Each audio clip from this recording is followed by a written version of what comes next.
I was getting ready to attend a ridiculously fancy dinner with my parents. My scalp hurt since Mom made me wear my hair in a really tight bun, and my long, stupid dress was covered with so many sequins I felt like scratching my skin off. Remember, you are to speak softly, chew quietly, and only take small, ladylike bites. And when you talk, don't use words like, literally, hashtag. It makes you sound stupid. They continued giving me etiquette instructions like police officers. And as always, their harsh tone made me nervous. When we entered the restaurant, things took a turn. I noticed this boy at the dinner table, and he just wouldn't stop staring at me. He was cute, sure, but when he immediately sat down next to me, I felt uncomfortable. Wait, I'll introduce myself first. I'm Noelle from Utah, and I have the meanest and strictest parents ever. You'd think coming from a rich family of socialites would be fun, but for me, it's the opposite. Before I continue, please like and subscribe. I tried to change seats, but everyone was already settled, so I politely asked Mom to switch with me. No, I want you to get to know that boy. Your father and I were hoping you two could get married in a couple of years. Of course, you wouldn't be allowed to actually date him until college, but he comes from a very impressive family. Throughout the dinner, I learned the boy's name was Graham, and his aunt was an important politician. My parents fawned over him, and I thought he was plain boring. So I texted my BFF Star to come and help me get out of this. A half hour later, Star ran inside, shrieking, "Noelle, come help me! I just got bitten by a poisonous spider!" I can call you an ambulance. Don't tell me how to handle my spider bite, jerk! With that, Star yanked my arm and led me outside. I couldn't stop thanking her for rescuing me, but Star looked annoyed. You better be thanking me. I interrupted my date with Thornton for this. You are so freaking needy sometimes. I looked over to see Star's new boyfriend waiting for us in a car. He and Star had only gone out on one date, but he was already smitten with her. My parents wouldn't even let me have a boyfriend till college. And as usual, I felt jealous of Star. In fact, I've been jealous of her ever since we met in preschool. She was prettier than me, she had more friends, and even though we both loved to sing, Star had the voice of an angel, while I couldn't carry a tune. She also had the world's sweetest parents. They didn't make much money, but they loved Star to bits. At least I had my mansion to keep me happy, but it was all I had. One day, I was doing my homework when Mom came in and said Star was waiting for me downstairs. She says she needs to talk to you urgently, but I told her she has 2 minutes tops. I'm sick of her popping by all the time. Her poisonous spider outburst cost us that important dinner. I was relieved Mom didn't blame me for that, but when I met Star at the door, my mood changed. I just came by to tell you that I won't be able to hang out for a while. Okay, how come? Because I just got a record deal. Some music producer heard my songs on YouTube and he wants to sign me. So I'm gonna be really busy recording my album and meeting fellow pop stars. Wow, if you think about it, I'm living your dream. So don't call or text me these coming weeks. I felt like I'd been slapped in the face 10 times. I told Star I was happy for her, but I didn't really mean it. For the next few weeks, I went with my parents to more dinners and parties while feeling bored out of my mind. And then one morning, things took a crazy turn. I got a phone call from Star's dad, who said he had horrible news. Star had gone missing. I immediately drove to her house, where Star's parents showed me the note she had left. "Don't come after me." I kept checking in with her parents over the next few days, but the police hadn't made much progress. Then one day, he called me over and told me something strange. Noelle, listen carefully. Nobody can know that Star is missing. She just got a recording contract, and we can't afford to lose the money from that. What are you talking about?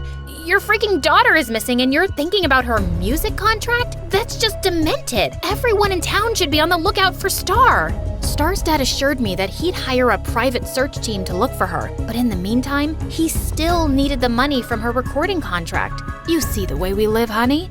The three of us share a one-room apartment. This contract could change our lives. That's why we need you to pretend to be Star.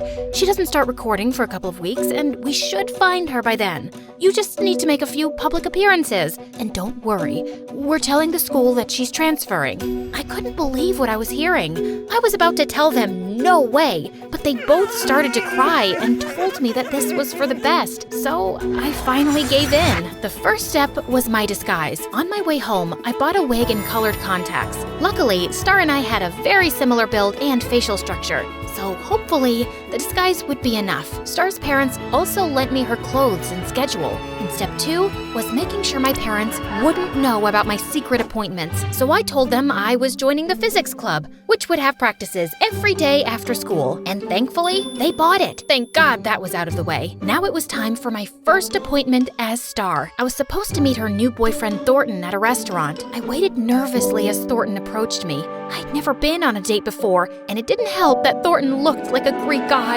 Star, is that you? You look different. Like, your face is bonier than I remember, and your nose is way longer. Okay, that's enough. My face doesn't look any different, babe. You probably just don't remember it that well, since we've only met twice.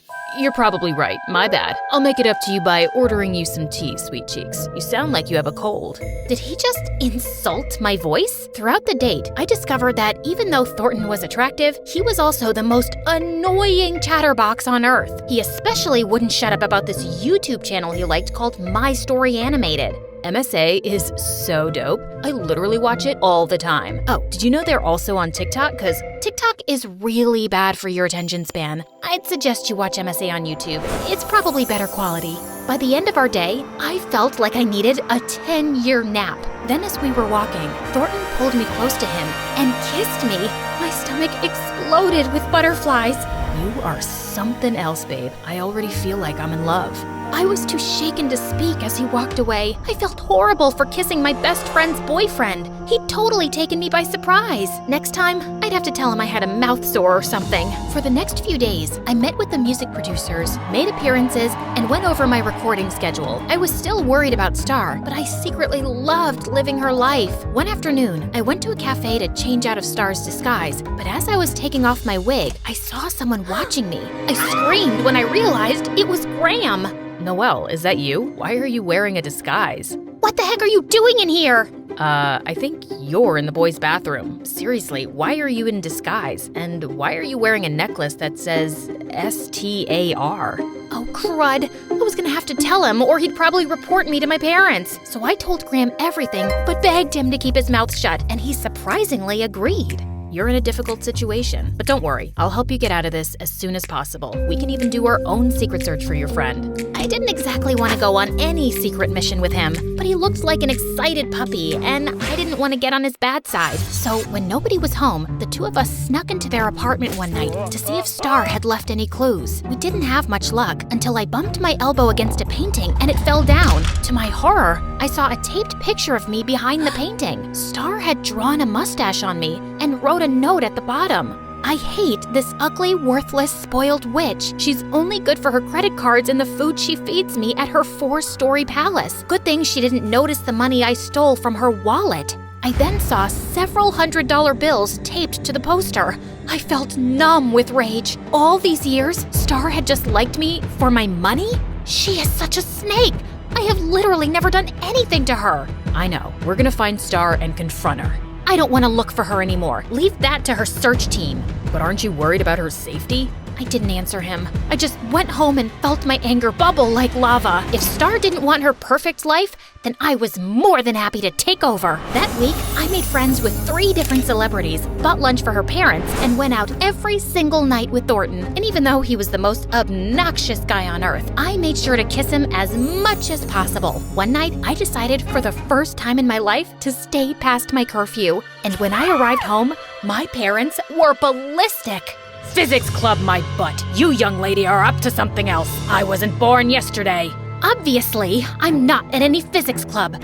I'm just enjoying my life for once, like any normal teenager. I'm turning 18 next month, and I'm not gonna let you run my life anymore. Mom and Dad screamed at me and threatened to ground me for a month, but I wouldn't let them. Finally, I went to bed, and I felt a weight lifted off my chest, like I was a new person. The next day, Graham called me several times, but I didn't answer. I didn't know him anything. Then finally, he showed up at my house. Noelle, I know you're mad at Star, but I found something about her the night you ran out. She left a clue on her balcony.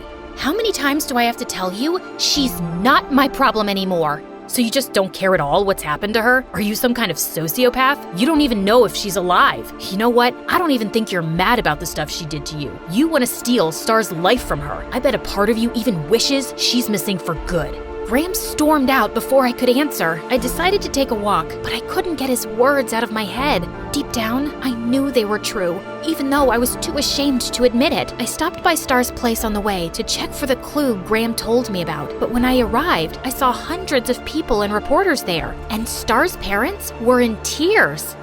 Some boy told your parents about Star being missing, and now it's all over the news. And we're in trouble because we asked you to disguise yourself as Star. The company took away her recording contract, Noelle. We told you not to tell anyone about this. I felt horrible as everyone crowded Star's parents, blaming them for everything that had happened. Then suddenly, I remembered that Star had left a clue on the balcony. I slipped inside the apartment, and on the balcony, I saw an empty fish tank with a note inside, "Fish out of water." On the back was a drawing of a mountain with a crown on top of it. And then it hit me. Star was at a famous Utah park called King's Peak, and she'd circled the top of the mountain in red marker. I immediately told the police, and they said they'd give me a ride so I could help find her. But unfortunately, Thornton insisted on tagging along. Could this day get any worse?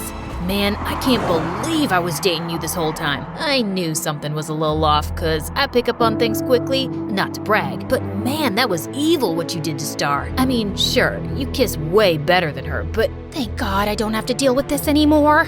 It took us 3 days to hike to the top of the mountain, and when we arrived, Star was lying down peacefully, but when she saw us, she jumped. You found me!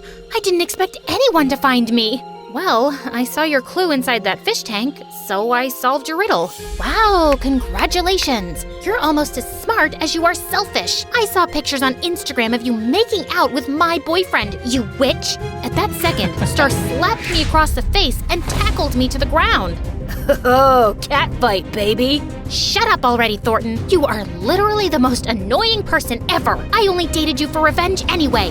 I pulled Star aside so I could talk to her alone, and I told her everything that had happened, how her parents forced me to be her, and how I discovered the money and poster behind the painting, which was the only reason I'd gone out with Thornton. He really is such a pain, and he's so freaking obsessed with me too. Look, I'm sorry about the stuff I wrote about you and that I stole your money. The truth is, I've always been jealous of you. Your fancy life was just handed to you on a gold platter, and I always had to share a bed with my parents and eat stale food every day. Wow, you were jealous of me? I never would have expected that. Star, I am so sorry. I've been so blinded by my own problems that I never even thought of giving you money for bed or fresh food. It's okay. I would have gotten it from that stupid recording contract anyway. To my shock, Star had told me it was her parents that got her the contract and she'd never wanted it. It was just too many work hours and pressure from having to support her family. That's why I ran away. I left that clue hoping my parents would get the message and find me to apologize. But it was you, Noelle. I know we've both done awful things to each other, but can we maybe start over? I hugged Star tight and told her I'd convince my parents to buy her family a house and everything else they needed. But the best part of all, Star finally dumped stupid Thornton on the ride back home. While he was pouting, I got a phone call from Graham who actually apologized. I shouldn't have lashed out at you the way that I did, and I definitely went too far by exposing you. Actually, I'm glad you did it. It was for the best, and what you told me was true. I realized how selfish I'd been, and now Star and I made up. So, thank you. Okay, I won't bother you again. I mean, the only reason we even met is because your parents forced us to meet, and even though I think you're cute, you don't owe me anything. I know, but you've grown on me. How about we meet for dinner? I promise this time we won't invite my parents.